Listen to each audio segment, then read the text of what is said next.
Hello friends, शिल्पी classes के YouTube channel पर आप सबका हार्दिक स्वागत है। दोस्तों, मैं लक्ष्मण सुतार दिल्ली की तरह आज भी आपके लिए 30 महत्वपूर्ण प्रश्नोत्तर लेकर आया हूँ राजस्थान कला व संस्कृति के। आज का ये अपना प्रैक्टिस सेट है, ये है 26। इससे पहले दोस्तों हमने अभी तक 25 प्रैक्टिस सेट देखे। अगर आपने उन 25 प्रैक्टिस सेट से प्रैक्टिस नहीं की है, उनको नहीं देखे हैं, तो एक बार शिल्पी क्लासेस के यूट्यूब चैनल पर जाकर उन वीडियोज़ को ज़रूर देखें। दोस्तों, अगर आप सोच रहे हो कि अभी एग्ज़ाम है जो दूर है तो हम बाद में भी पढ़ लेंगे, तो आपको बता दूं बाद में कुछ नहीं होने वाला। काल करे सो आज कर, आज करे सो अब। ठीक है, तो कल के भरोसे मत बैठो। आज आपको प्रैक्टिस सेट मिल चुका है तो इनसे प्रैक्टिस सेट करो। ठीक है, जब एग्जाम आए तो आप रिवीजन कर लेना, आपको डबल फायदा हो जाएगा। तो मेरा ये मानना है कि आज आपको प्रैक्टिस सेट मिल रहा है तो इसकी भी प्रैक्टिस करो। और जितने भी पीछे प्रैक्टिस सेट हो चुके हैं, अगर आपने नहीं देखे तो उनसे प्रैक्टिस जरूर करें। ठीक है दोस्तों, तो कल के भरोसे मत बैठो। जो आपके लंबी रेस के घोड़े होते हैं तो लंबी रेस के घोड़े बनो। ठीक है, जितना आप लंबा पढ़ोगे उतना आपका रिवीजन होता जाएगा और आप एक्सपर्ट बनते जाओगे। ठीक है दोस्तों, तो शुरू करते हैं प्रैक्टिस सेट 26। शुरू करने से पहले दोस्तों वीडियो को लाइक जरूर कर लें, अपने दोस्तों के साथ ज़्यादा से ज़्यादा शेयर कर लें। लाइक और शेयर में कंजूसी ना करें। अगर आप शिल्पी क्लासेस के यूट्यूब चैनल पर नए हो तो शिल्पी क्लासेस के यूट्यूब चैनल को जरूर सब्सक्राइब करें और अपने दोस्तों को भी आमंत्रित करें और इस प्रैक्टिस शीट का आनंद उठाएं। तो शुरू करते हैं आज का पहला क्वेश्चन। पहला क्वेश्चन है, रुक्मणी हरण तथा नागदमन किसकी रचना है? ए सयाजी झूला, बी है गिरधरासिया, सी है कृपाराम खीड़िया और डी है कन्हैयालाल सेठिया। रुक्मणी हरण और नागदमन। तो दोस्तों ये दोनों रचनाएं हैं, रुक्मणी हरण और नागदमन। ये दोनों रचनाएं हैं सयाजी झूला की। किसकी? सयाजी झूला की। ऑप्शन ए राइट आंसर होगा। ठीक है, इसके अलावा गिरधरासिया ने लिखी है आपके सगतरासो के अंदर महाराणा प्रताप के भाई शक्ति सिंह का वर्णन मिलता है। एकमात्र है सगतरासो। ठीक है, और जिसमें महाराणा प्रताप के भाई शक्ति सिंह का वर्णन मिलता है। कृपाराम खीड़िया ने लिखी है राजियारा सोटा। और मोस्ट इंपोर्टेंट है आपके कन्हैयालाल सेठिया को आपके राजस्थानी भाषा का भीष्म पितामह कहा जाता है। ठीक है दोस्तों, इसके अलावा कन्हैयालाल सेठिया की जो प्रमुख रचना है उनके बारे में ध्यान रखना। एक तो है लीलटास के लिए कन्हैयालाल सेठिया को साहित्य अकादमी पुरस्कार भी दिया गया है। ठीक है, याद रखना लीलटास के लिए। इसके अलावा कन्हैयालाल सेठिया की जो प्रमुख रचना है मिंजर है, पीतल और पातल है, शब्द है, धरती दोरारी है। ये कन्हैयालाल सेठिया की प्रमुख रचनाएं है। अगला क्वेश्चन है, निम्न में से कौन सा युग्म असंगत है? आपके रचनाएं दे रखी है, सामने लेखक का नाम दे रखा है, तो निम्न में से किस लेखक का नाम है जो सही सुमिलित नहीं है या संगत नहीं है? तो ऑप्शन ए दे रखा है भातारी फुलवारी विजयदान देता, बी है जमारो यादवेंद्र शर्मा, सी है लीलटास कन्हैयालाल सेठिया और डी है मुर्दों का टीला लक्ष्मी कुमारी चुड़ावत। तो इनमें से कौन सा युग में सही सुमिलित नहीं है या फिर असंगत है?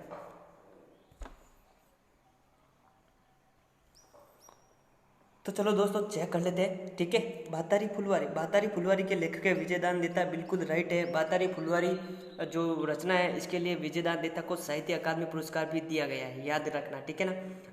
जमारो एक कथा संग्रह है और इनका लेखक है यादवेंद्र शर्मा, जिन्हें चंद्र भी कहा जाता है। ठीक है, यादवेंद्र शर्मा का उपनाम क्या है? चंद्र। और दोस्तों विजयदान देता का उपनाम क्या है? बीजी। ठीक है, विजयदान देता को बीजी कहा जाता है, यादवेंद्र शर्मा को चंद्र कहा जाता है। तो ठीक है दोस्तों, तो भातारी फुलवारी के लिए विजयदान देता को साहित्य अकादमी पुरस्कार दिया गया है। जमारो कथा संग्रह के लिए यादवेंद्र शर्मा को साहित्य अकादमी पुरस्कार दिया गया है। और लीलटास अभी मैंने बताया, तो लीलटास कन्हैयालाल सेठिया की है और लीलटास के लिए कन्हैयालाल सेठिया को साहित्य अकादमी पुरस्कार दिया गया है।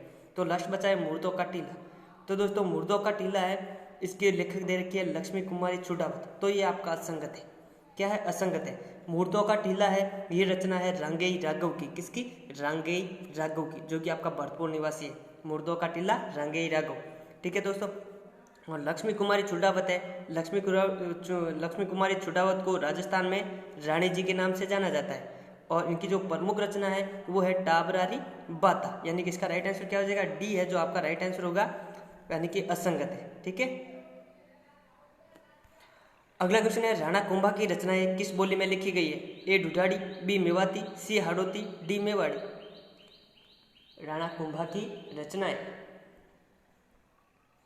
तो दोस्तों सभी को पता होगा राणा कुंभा ने मेवाड़ राज्य पर शासन किया था। कहाँ पे? मेवाड़ राज्य पर, जिसमें आपके उदयपुर, भीलवाड़ा, राजसमंद, चित्तौड़गढ़ और थोड़ा सा प्रतापगढ़ का हिस्सा आता है। ठीक है। तो दोस्तों राणा कुंभा की जितनी भी रचना है वो आपकी मेवाड़ी भाषा में, किससे? मेवाड़ी में। ऑप्शन डी राइट आंसर होगा। इसके अलावा आपके ढूढ़ाड़ी दे रखा है। तो दोस्तों दादू दयाल और उनके शिष्यों की जितनी भी रचनाएं हैं वो आपकी ढूढ़ाड़ी भाषा में। दादू पंथ की प्रमुख शाखा कहाँ पे है? गलता, जयपुर में। मेवाती आपके लालदासी और चंद्रदासी की प्रमुख शाखा ये मेवात में है, और लालदासी और चंद्रदासी की जितनी भी रचनाएं है वो आपकी मेवाती भाषा में। और आपके सूर्यमल मिश्रण है, सूर्यमल मिश्रण की जो अधिकांश रचना है जैसे वंश भास्कर है, वीर सतसई है, वो आपकी सारी हाड़ौती भाषा में लिखी गई। अगला क्वेश्चन है राजावाटी बोली का प्रमुख क्षेत्र है। ए उत्तरी जयपुर, बी दक्षिण जयपुर, सी पूर्वी जयपुर, डी है अलवर। राजावाटी बोली,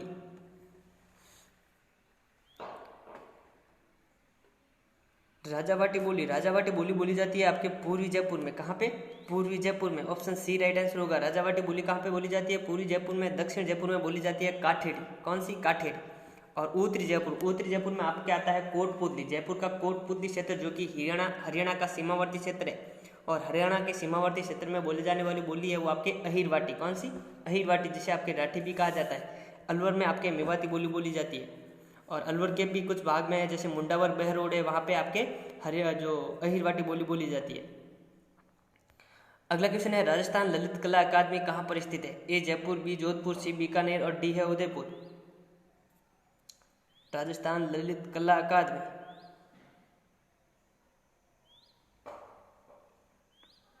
तो राजस्थान ललित कला अकादमी है जयपुर में स्थित है। कहाँ पे? जयपुर में। ऑप्शन ए राइट आंसर होगा। ललित कला अकादमी है। इसके अलावा आपके कुछ भाषाई अकादमियाँ भी है जैसे सिंधी अकादमी है, सिंधी अकादमी, उर्दू अकादमी, ब्रिज भाषा अकादमी, ये सारी आपके जयपुर जिले में स्थित है। ठीक है दोस्तों।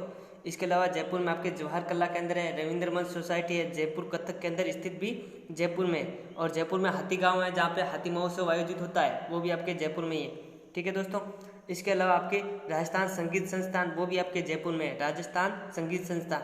और इसके अलावा राजस्थान संगीत नाटक अकादमी है, वो आपके जोधपुर जिले में। राजस्थान संगीत संस्थान जयपुर में, राजस्थान संगीत नाटक अकादमी जोधपुर में। बीकानेर में राजस्थान राज्य अभिलेखागार स्थित है।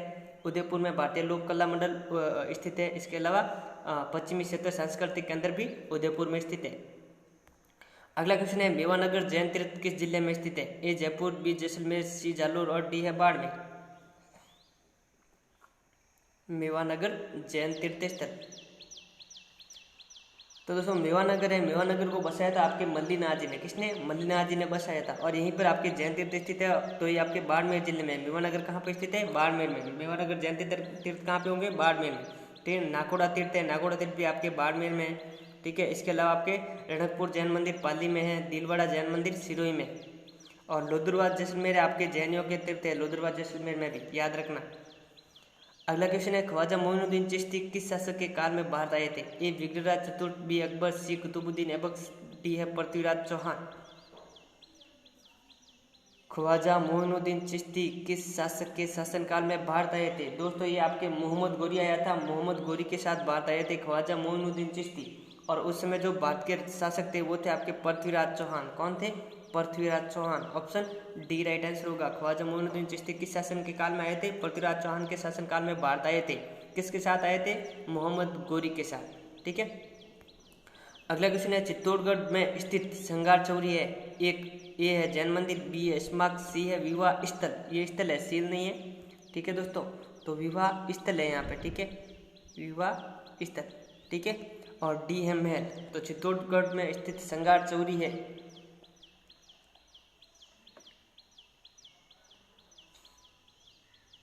तो दोस्तों चित्तौड़गढ़ में स्थित जो श्रृंगार चौरी है वो एक जैन मंदिर है। क्या है? जैन मंदिर। ऑप्शन ए राइट आंसर होगा। और इस श्रृंगार चौरी का निर्माण करवाया था आपके जैन अनुयायी था भंडारी वेलका। भंडारी वेलका ने श्रृंगार चौरी का निर्माण करवाया था चित्तौड़गढ़ दुर्ग में, जो कि एक जैन मंदिर है। इसके अलावा आपके सतबीस देवरी, कौन सी? सतबीस देवरी, वो भी आपका जैन मंदिर है, चित्तौड़गढ़ दुर्ग में स्थित है। अगला क्वेश्चन है निम्न में से कौन सा युग्म असंगत है? ए है सतबीस देवरी उदयपुर, बी है हर्षद माता मंदिर दौसा, सी है सुंदा माता मंदिर जालोर, और डी है सिरे मंदिर जालोर। यहाँ पे आपके मंदिर के नाम दे रखे हैं, सामने स्थान का या जिलों का नाम दे रखा है। तो निम्न में से कौन सा युग्म सही सुमेलित नहीं है? तो चलो चेक करते हैं कौन सा युग्म सही सम्मिलित नहीं है। सबसे पहले दे रखा है सतबिश देवरी उदयपुर। तो दोस्तों पिछले ही क्वेश्चन में हमने इसके बारे में चर्चा की थी। सतबिश देवरी चित्तौड़ में स्थित प्राचीन जैन मंदिर है, ठीक है, जो कि आपके चित्तौड़गढ़ दुर्ग में स्थित है। कहाँ पे? चित्तौड़गढ़ दुर्ग, चित्तौड़गढ़। तो पहला ही ऑप्शन आपका असंगत है। कौन सा? पहला। हर्षद माता मंदिर आभानेरी दोसा में स्थित है, बिल्कुल राइट है। सुंदा माता मंदिर जालौर में स्थित है, बिल्कुल राइट है। सिरे मंदिर जालौर, ये आपके जालौर में स्थित है, बिल्कुल राइट है। तो ऑप्शन ए है जो आपका असंगत है। सतबिश देवरी कहाँ पे? चित्तौड़गढ़ दुर्ग में, चित्तौड़गढ़ में स्थित है, ठीक है। इसके अलावा दोस्तों सिरे मंदिर है। सिरे मंदिर आपके नाथ संप्रदाय के जो गुरु थे जालंधर नाथ की तपोभूमि है आपके सिरे मंदिर जालौर में। अगला क्वेश्चन है शहरिया जनजाति की कुल देवी है। ए भराड़ी, बी कौड़िया देवी, सी है आमजा माता, डी है बाण माता। शहरिया जनजाति की कुल देवी, तो दोस्तों शहरिया जनजाति की कुल देवी है वो है आपके कौड़िया देवी। कौन सी? कौड़िया देवी। ऑप्शन बी राइट आंसर होगा। भराड़ी है जो आपके बिलो की लोक देवी है, और बिलो की कुल देवी है वो है आपके आमजा माता। आमजा माता का प्रसिद्ध मंदिर केलवाड़ा राजसमंद में है। बाण माता है आपके उदयपुर में स्थित है, ये आपके सिसोदिया राजवंश की कुल देवी है। तो शहरिया जनजाति की कुल देवी कौन सी हो गई? कौड़िया देवी। ऑप्शन बी राइट आंसर होगा। अगला क्वेश्चन है बिली व्याकरण के लेखक है। ए कर्नल जेम्स टॉड, बी है टॉमस रोज, सी है टेसिटोरी और डी है जीएस थॉम्पसन।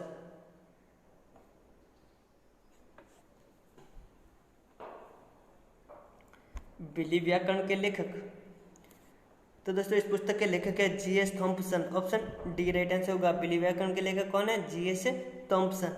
और कर्नल जेम्स टॉड दे रखा है दोस्तों। कर्नल जेम्स टॉड ने आपके बिलो को वन पुत्र कहा है। क्या कहा है? वन पुत्र कहा है, ठीक है दोस्तों।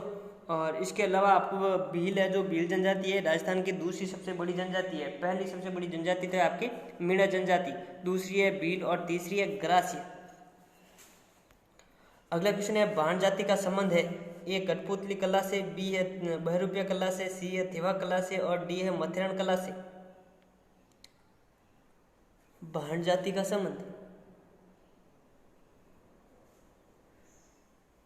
तो दोस्तों आपको एक नाम बता दूं, जानकीलाल भांड, जिनका संबंध आपके बहरूपिया कला से। बहरूपिया कला को आपके वैश्विक स्तर पर जो प्रसिद्धि दिलाई है वो आपके जानकीलाल भांड ने दिलाई है। तो ऑप्शन बी राइट आंसर होगा। बाण जाति का संबंध किससे है? बहरूपिया कला से, जानकीलाल भांड, ठीक है दोस्तों। इसके अलावा कठपुतली कला है। कठपुतली कला आपके उदयपुर की प्रसिद्ध है, जिसमें आपके उदयपुर में भाट और नट जाति होती है। भाट और नट जाति के द्वारा कठपुतली नचाने का कार्य किया जाता है, और कठपुतली आपके आड़ू की लकड़ी की बनाई जाती है। थेवा कला प्रतापगढ़ की प्रसिद्ध है, और यह कार्य है थेवा कला आपका सोनी परिवार के द्वारा किया जाता है। इनके प्रमुख जो कलाकार है शिल्पी है वो है आपके नाथूजी सोनी और महेश राज सोनी। थेवा कला के प्रतापगढ़ की प्रसिद्ध है। मथेरण कला आपके बीकानेर की प्रसिद्ध है, और मथेरण कला आपके मथेरण जाति के द्वारा की जाती है। अगला क्वेश्चन है बजटी, लटकन, लौंग, चुन्नी आदि आभूषण है। ए सिर के, बी दांत के, सी नाक के और डी है गले के। बजटी, लटकन, लौंग, चुन्नी आदि आभूषण है।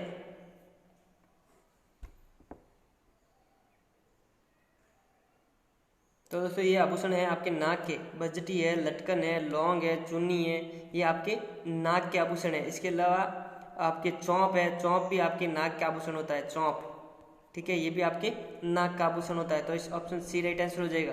सिर के आपके मेहमद है, शीशफूल है, ठीक है, सुरमंग है, और बोडला है, आपके सिर के आभूषण है। दांत के आपके रक्कन और चूप, चौंप तो नाक का है, चूप है दांत का, ठीक है। गले में आपको पता ही होगा कंठी है और हासली है, हादरो है, ये गले के आभूषण है। अगला क्वेश्चन है किस अंग्रेज अधिकारी के प्रयासों से मेवाड़ में डाकन प्रथा पर रोक लगाई गई? ए विलिंगकिंसन, बी है जेसी ब्रुक, सी है जॉन लुडलो और डी है बेंटिक। जल्दी से आंसर दीजिए। डाकन प्रथा पर रोक किसके प्रयासों से लगाई गई?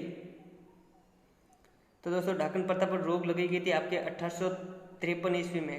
1853 ईस्वी में उदयपुर रियासत में लगाई गई थी डाकन प्रथा पर रोक, जो कि आपके जेसी ब्रुक, अंग्रेज अधिकारी जेसी ब्रुक के प्रयासों से लगाई गई थी। ऑप्शन बी राइट आंसर होगा, ठीक है दोस्तों। डाकन प्रथा पर सर्वप्रथम किस रियासत ने रोक लगाई थी? आपके लगाई थी उदयपुर रियासत ने 1853 ईस्वी में। और दोस्तों आपके जो यहाँ पे विल्किंसन दे रखा है, विल्किंसन ने आपके कन्यावध पर रोक लगाई थी, ठीक है। और कन्यावध पर सर्वप्रथम रोक लगाने वाला रियासत थी कोटा, ठीक है दोस्तों। इसके अलावा जो जॉन लुड्लो दे रखा है, जॉन लुड्लो ने आपके समाधि प्रथा पर रोक लगवाई थी, ठीक है। जॉन लुड्लो के प्रयासों से समाधि प्रथा पर रोक लगवाई गई थी जयपुर रियासत में। और बेंटिंग ने आपके दास प्रथा और सती प्रथा पर रोक लगवाई थी। दास प्रथा पर सर्वप्रथम रोक लगाई थी कोटा रियासत ने और सती प्रथा पर सर्वप्रथम रोक लगाई थी बूंदी रियासत ने। अगला क्वेश्चन है, जीवित व्यक्ति द्वारा स्वयं का मृत्यु भोज करना कहलाता है? ए नुक्ता, बी औसर, सी मौसर, डी है बडार। जीवित व्यक्ति द्वारा स्वयं का मृत्यु भोज करना कहलाता है।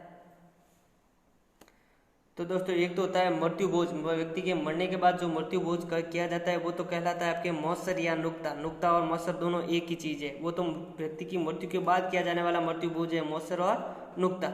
जबकि जीवित व्यक्ति द्वारा स्वयं का मृत्यु भोज करना कहलाता है औसर। क्या कहलाता है? औसर। ऑप्शन बी राइट आंसर होगा। बडार है आपके ये विवाह पर सामूहिक प्रतिभोज होता है। बडार क्या होता है? विवाह पर दिया जाने वाला सामूहिक प्रतिभोज बडार कहलाता है। अगला क्वेश्चन है, खाटू श्याम जी का मेला किस माह में आयोजित होता है? ए फाल्गुन, बी चैत्र, सी भाद्रपद और डी है कार्तिक। खाटू श्याम जी का मेला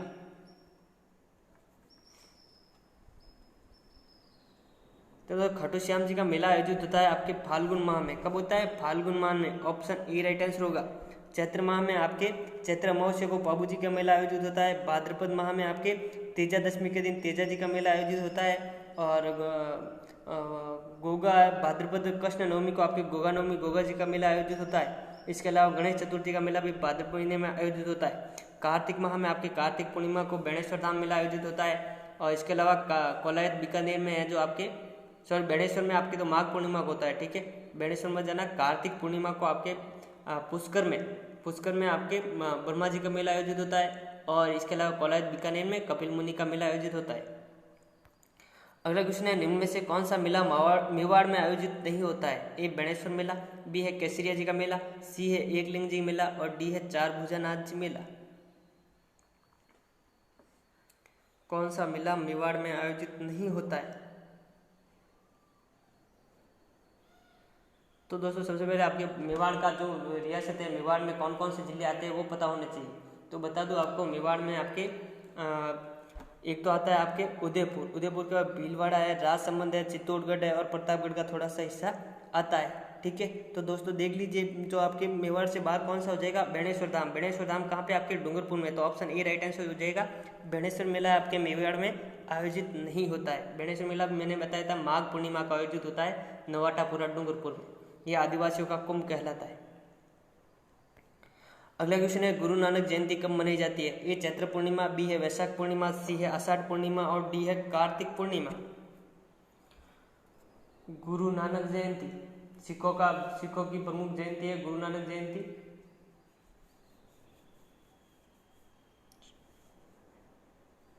तो गुरु नानक जयंती मनाई जाती है आपके कार्तिक पूर्णिमा को। ऑप्शन डी राइट आंसर होगा, ठीक है। गुरु नानक जयंती कब मनाई जाती है? कार्तिक पूर्णिमा को। कार्तिक पूर्णिमा को त्रिशूल पूर्णिमा मनाई जाती है। कोलायत बीकानेर में कपिल मुनि का मेला आयोजित होता है और पुष्कर में ब्रह्मा जी का मेला आयोजित होता है। पुष्कर के अलावा ब्रह्मा जी के और भी मेले आयोजित होते हैं। एक तो अशोतरा बाड़मेर में और एक आपका चींच बांसवाड़ा में। ये आप ब्रह्मा जी के 3 मंदिर है।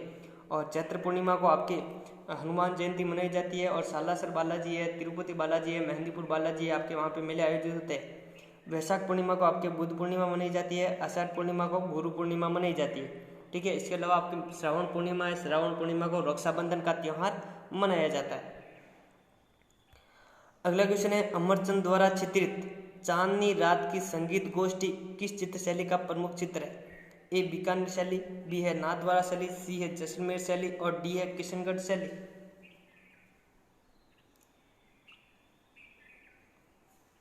अमरचंद द्वारा चित्रित चांदनी रात की संगीत गोष्ठी इंपॉर्टेंट क्वेश्चन है दोस्तों। तो दोस्तों चांदनी रात की संगीत गोष्ठी ये अमरचंद द्वारा चित्रित चित्र है जो कि आपकी किशनगढ़ चित्रशैली से संबंधित है। ऑप्शन डी राइट आंसर होगा। इसके अलावा किशनगढ़ चित्रशैली का जो प्रमुख चित्र है वो है बनीठनी का चित्र। बनीठनी का चित्र है और बनाने वाला था आपके मोरध्वज निहाल चंद चित्रकार था बनीठनी का चित्र बनाने वाला। बनीठनी है आपके अंतपुर दिल्ली की एक गायिका थी। और किशनगढ़ चित्रशैली को जो प्रकाशन में लाने का कार्य किया है वो किया है आपके एरिक डिक्सन और फयाज अली ने। जैसलमेर चित्रशैली का जो प्रसिद्ध चित्र है वो है लोधरा की राजकुमारी मोमल का। ठीक है, नाथद्वारा में आपके पिछवैया प्रसिद्ध है, पिछवैयों के चित्र देखने को मिलेंगे, श्री कृष्ण की लीलाओं के चित्र देखने मिलेंगे। और बीकानेर की जो आपके प्रसिद्ध कलाएं हैं वो आपके मथन कला है, उष्टा कला है। ठीक है, तो ये बीकानेर की है। अगला क्वेश्चन है, वीर जी, नारायण दास, रतन जी भाटी, शिवदास आदि चित्रकारों का संबंध किस शैली से है? ए आमेर, बी नाथद्वारा, सी जोधपुर, डी बूंदी। वीर जी, नारायण दास, रतन जी भाटी, शिवदास आदि चित्रकारों का संबंध। तो दोस्तों ये चित्रकार सारे आपके जोधपुर चित्रशैली से संबंधित है। ऑप्शन सी राइट आंसर होगा। ठीक है, किस चित्रशैली से संबंधित है? जोधपुर चित्रशैली से। बूंदी और कोटा की चित्रशैली है, वहाँ पे आपको शिकार के दृश्य देखने को मिलेंगे। ठीक है, नाथद्वारा में श्री कृष्ण की लीलाएं और पिछवैया और सांची के चित्र भी देखने को मिलेंगे। आमेर जयपुर में आपके हाथियों के युद्ध के चित्र मिलेंगे देखने को। अगला क्वेश्चन है, नाहरों का स्वांग कहाँ का प्रसिद्ध है? ए मांडलगढ़, बी सांगानेर, सी ब्यावर और डी है डिग्गी मालपुरा। नाहरों का स्वांग। तो दोस्तों स्वांग करने वाले को आपके बहरूपिया कहा जाता है। क्या कहा जाता है? बहरूपिया। और बहरूपिया कला को आपके प्रसिद्धि दिलाने का कार्य क्या है? जानकी लाल बाण, जिनका संबंध आपके भीलवाड़ा से है। तो नाहरों का स्वांग है कहाँ का प्रसिद्ध है? मांडलगढ़, भीलवाड़ा का। ऑप्शन ए राइट आंसर होगा इसका। अगला क्वेश्चन है, कन्हैया ख्याल किस क्षेत्र में प्रचलित है? ए टोक, बी जयपुर, सी नागौर और डी है करौली। कन्हैया ख्याल।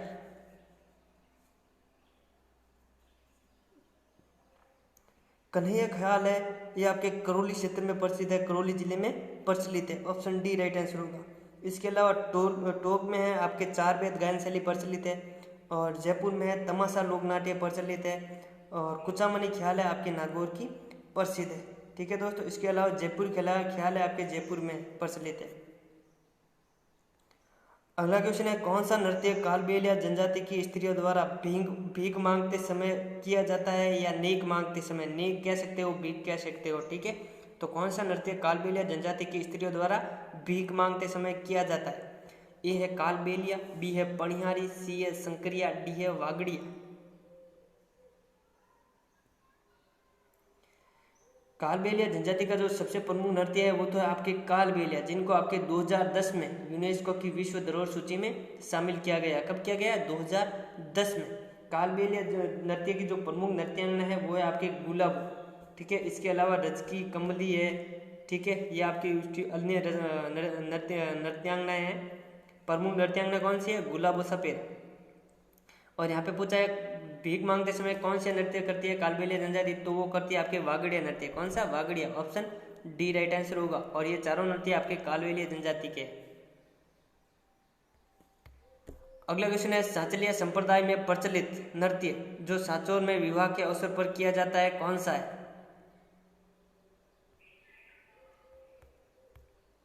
सांचलिया संप्रदाय में प्रचलित नृत्य जो जालोर में विवाह के अवसर पर किया जाता है कौन सा है? ए लुम्बर नृत्य, बी बिंदुरी नृत्य, सी है ढोल नृत्य, डी है अग्नि नृत्य।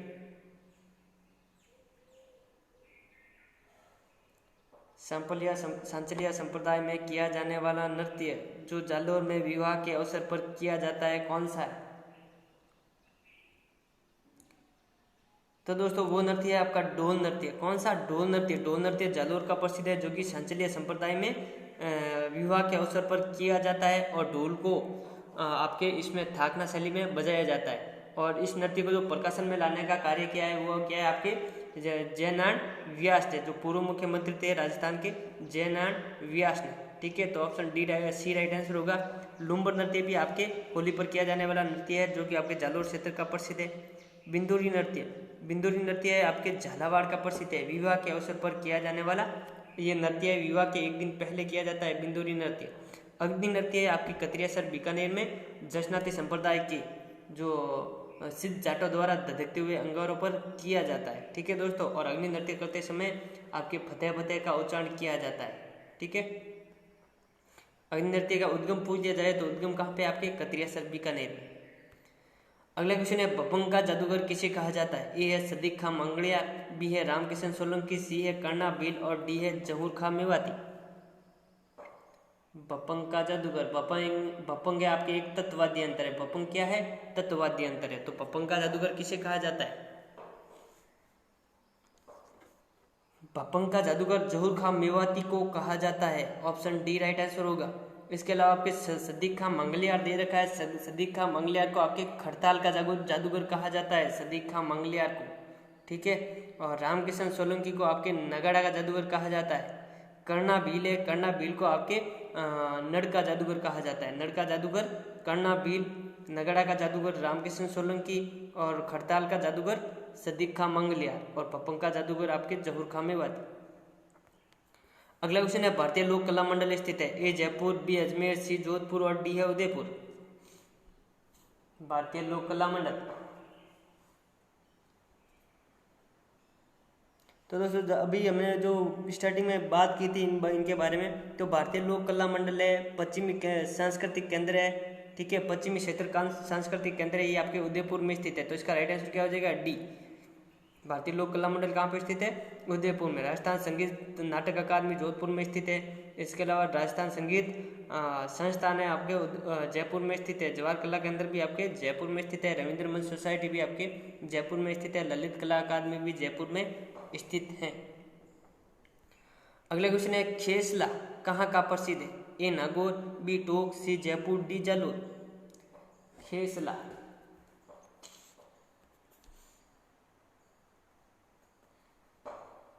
जो खेसले हैं, खेसले आपके लेटा जालोर के प्रसिद्ध है। कहाँ के? लेटा Jalore. Option D right answer होगा। खेसले कहाँ के प्रसिद्ध है? लेटा जालोर के। इसके अलावा आपके नागौर की दरिया प्रसिद्ध है, नागौर की दरिया प्रसिद्ध है। टोंक के नमदे प्रसिद्ध है और जयपुर के है जो आपके गलीचे प्रसिद्ध है। जयपुर के क्या प्रसिद्ध है? गलीचे।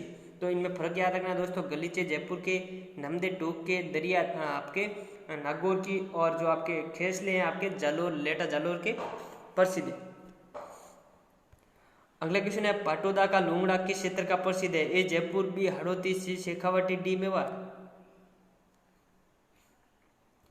पाटोदा का लूंगड़ा, दोस्तों पाटोदा का लूंगड़ा है आपके लक्ष्मणगढ़ सीकर और मुकनगढ़ झुंझुनू के प्रसिद्ध है। कहाँ के? लक्ष्मणगढ़ सीकर और मुकनगढ़ झुंझुनू, जो कि आपके शेखावाटी क्षेत्र में आते हैं। तो इसका राइट आंसर सी हो जाएगा। पाटोदा का लूंगड़ा किस क्षेत्र का प्रसिद्ध है? शेखावाटी का। जयपुर का है आपके समुद्र लहरिया प्रसिद्ध है, पोमचा प्रसिद्ध है, ठीक है। और इसके अलावा जो आपके चीड़ का पोमचा है वो आपके हड़ौती क्षेत्र में विधवा महिलाओं द्वारा ओढ़ा जाता है। अगला क्वेश्चन है नाई जाति की कुल देवी है।